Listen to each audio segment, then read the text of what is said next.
Check out Paddy Power's new and exclusive Cash Card Plus, available to use online, at ATMs or even down the local. Paddy Power, you beauty.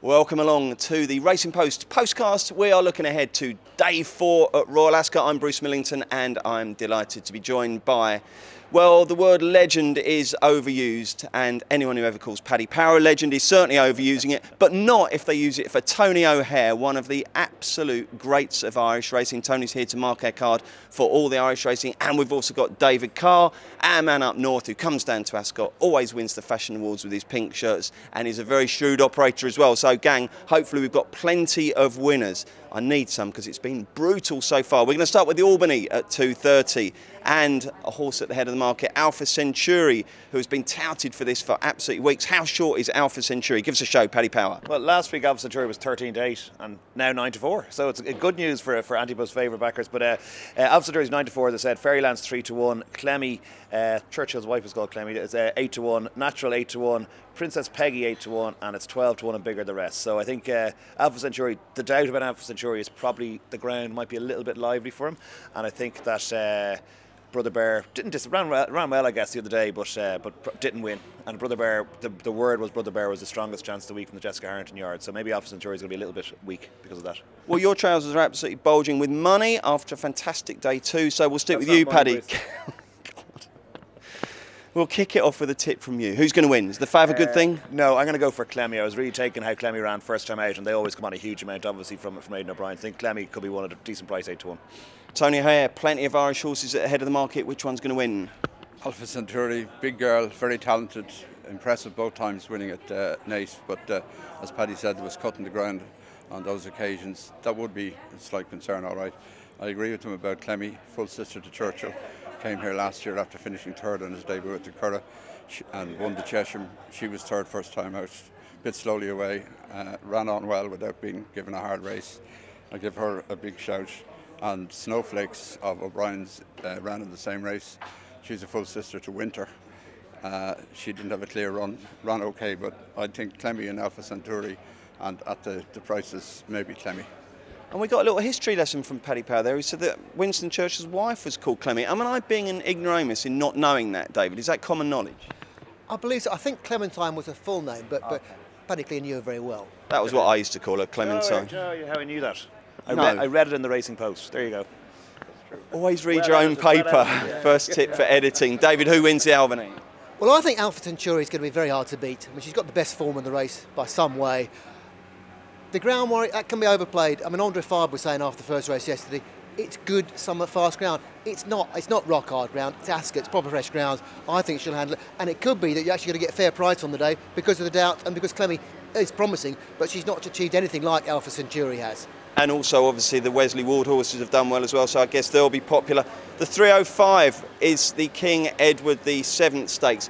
A really, really interesting race this for horses that blew out in the Derby and horses that avoided the Derby. One such horse is Crystal Ocean, and Paddy, I believe he's Fav. He is Fav, and that could be key. Actually, we'll see today how obviously we're pre-recording this. People think it's live. We're pre-recording this. We'll see today how the Oaks ones went. But Crystal Ocean's 11-4 favourite. Permian 6-1. Sir John Lavery 6-1. Best Solution 7s. Best Days 10s. Khalidi 10s, and Salawen 10s as well. And it's 12-1 and bigger the rest. Who wins, Pad? I think the favourite wins. I think this is a typical Michael Stout to save him for this big day at Ascot. Crystal Ocean, I think 11-4 is going to look like a big price coming off, I think. If he wins, David, there'll be people questioning Stout's campaigning this horse and wondering why he didn't go to Epsom, presumably. He's not a man to question when it comes to a horse like this. He's obviously shown plenty at home. He was virtually Derby favourite when he ran in the Dancy. He ran an enormously promising race. The thing is, he looked really green. Did much of the best of those coming from behind. Straight after the race, you could see this was the best long-term prospect in the race. 2 nice horses beat him. But come October, this was going to be the best horse in the race. The Derby was only 16 days away. They could have rushed him for that. He might have run really well. He probably wouldn't have won it. He might have won it, but it would have done the horse no good. And I think this would be far more to take it one step at a time. He knows it's a long old year.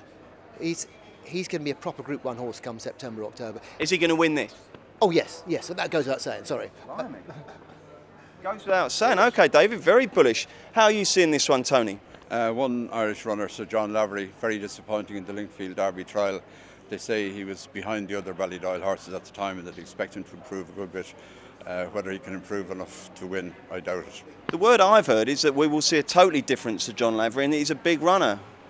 Yeah, well, as I said, they expect him to improve a good bit on the Lingfield run, but there was nothing in that run to make you wildly excited. I don't normally tip, as you know, and when I do it's normally a disaster, but Saluen carried my money in the Derby and was pretty unlucky. I think this will make the frame at 10-1.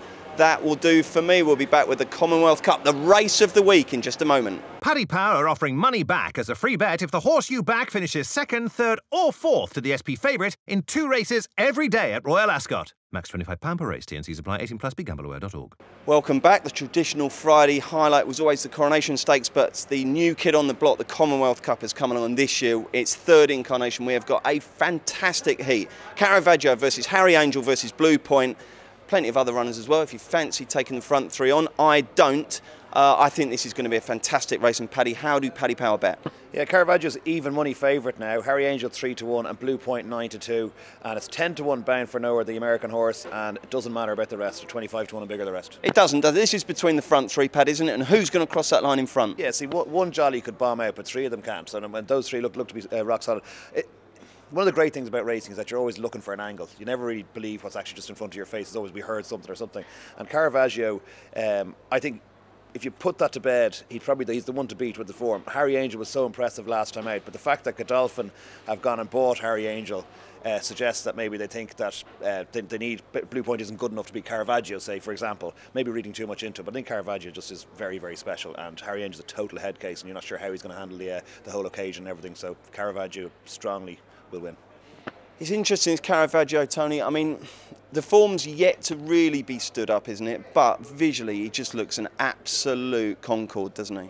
He does indeed. He was explosive in the Coventry last year. He only ran once more in the Phoenix Stakes, which was a very weak Group 1, tied with the opposition, had a little setback. They were going to run him again, but decided to put him away until this year. Won very easily on his reappearance at Naas. I think he's one of our big hopes of the week. I love him. I think do you think evens his value? I do, and that's not really my sort of price, but I think he's going to be very, very hard to beat. That instills confidence. David, how are you seeing this? It's some race, this, isn't it? It's tremendous, and I think you should stress this is a 4-horse race, not a 3-horse race. This Wesley Ward horse, Bound for Nowhere. 2 wins. I was watching him this morning on the Keeneland Racecourse website, watching the video of his last win there. It's 5.5 furlongs round the bend, looked really green. He powered absolutely miles clear. Now, he beat horses called Caribou Club and Kiss the Toad, and I apologise, I don't quite know how good those horses are, but he made them look like donkeys. He's a double-figure price. Each way, he's got to beat one of the big 3, and I think there's every chance he's going to be good enough to at least to do that. So I appreciate Caravaggio is a really good horse, but back an even money horse whose form may not be that solid, or back in this horse each way to beat one of them, I know that's where the value lies. David Carr going for Bound for Nowhere. This is going to be fascinating. Cannot wait for the Commonwealth Cup. Cannot wait for my phone to get back in portrait mode so I can see what we've got next. It's the Coronation Stakes, the aforementioned. And if the Commonwealth Cup is a puzzle, this surely is a penalty kick for Winter, isn't it, Paddy? How short is Winter? Yeah, she's 4-7. I mean, she should be a penalty kick. She looks the best 3-year-old, bar none, of either sex this year. She's just been a revelation since she's moved to Aidan O'Brien. Obviously found a huge amount of improvement in her. She's come on a lot this year. She couldn't have been more impressive than she was in her 2 big Guineas wins. So I think, she's 4-7. So it's hard to say she's a backable proposition, but she'd be doubling her up with Caravaggio or something, I'd say, to make a price. But she should win. Dabby is the second favourite at 9-2. Precieuse is 12-1, 14-1 Hydrangea, 40-1 Tommy Riss, and 16-1 bigger the rest. But I think it's all about Winter, yeah.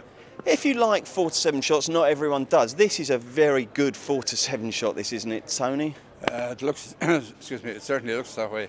It's a case of not sort of going against the obvious this time. You'll be looking for a sort of value here and there, but I think her form stands up. The other 2 Ballydoyle fillies in the race were second and third behind her in the Curragh. I see absolutely no reason why they should turn the tables. I think she's pretty special, and as you say, 4 to 7 mightn't be a bad price. Yeah, I guess it'll depend on how the bookies do on the Thursday, what their approach will be. I mean, hopefully you might get 1 or 2 get a little bit leery and start getting towards even money mark. But I mean, she's good, isn't she, David? Yeah, the one worry, she's had 3 runs already this year. Is that plenty for a filly? But there's no sign of what she's done so far that anything's catching up with her. And I think she might be getting better. And there's no doubt at all she's the best in the race. Dabia, a bit unexposed, she might have more to come, but she's got an awful lot to find. And if she does drift out to the 10 to 11, dare we hope even money, it's hard to see her getting beaten. Can we get some evens? Can we get some evens? Dreaming, lads, I tell you. Is that impossible? No chance. The double with Caravaggio works at about 2 to 1, so that might be as good as you can get. And there are no issues about the ground for winter, but it's good to firm at Newmarket. So, No one's taking on winter. We'll be back with the Queen's Vase. Paddy Power are offering money back as a free bet if the horse you back finishes 2nd, 3rd or 4th to the SP favourite in 2 races every day at Royal Ascot. Max £25 per race. TNCs apply. 18 plus. BeGambleAware.org. Welcome back, Bruce Millington, Paddy Power's Paddy Power, Tony O'Hare and David Carr. Looking ahead to the last 2 races on Friday at 5 o'clock. It's the Queen's Vase, over 1 mile and 6 furlongs. And fairly wide open, Paddy. How would your employers bet? Yeah, it is very wide open. It's 4 to 1 favourite, Time to Study for Mark Johnson, 5 to 1 Belgravia, 13 to 2 Desert Skyline, Harrypoor for Durnwell 7 to 1, Count Octave 8 to 1, and Wisconsin the same price, and 10 to 1 and bigger the rest. Who'd you like? It's Time to Study is hard to get away from the Mark Johnson horse. Looks kind of just a real grinder, and like the trip should really suit him. Could be really fighting it out. I think will definitely be in the frame, but 4 to 1. Bit tight for me, so I think maybe Belgravia for Aidan O'Brien's only 5 to 1, a little bit bigger, but looks to have plenty of potential. And Ran O'Kane was hampered the last time. I think could be unexposed. Which of these Irish horses do you like best, Tony? I like Harrypoor. Won well at Navan last time out in first time blinkers. Wears them again this time. Half brother to Harzand, last year's Dual Derby winner. I think he's an improving horse, and I think he could be the best of our 4. Will you be lumping on? Lumping might be too strong a word, but I think I'll have something on, all right. Jolly good. David, how do you see this one? Well, the fascinating thing is it's only 1.6 miles this year rather than 2 miles. That's had traditionalists up in arms. But it means the start's going to be just down there by the winning post. The first bend is 150 yards away. There could be carnage early on. The draw is, for a 1.6 mile race, the draw could be key. You want to be drawn nicely on the inside with a shrewd jockey on who's going to steer clear. Time to Study, drawn to Sylvester de Souza on board. What more do you want?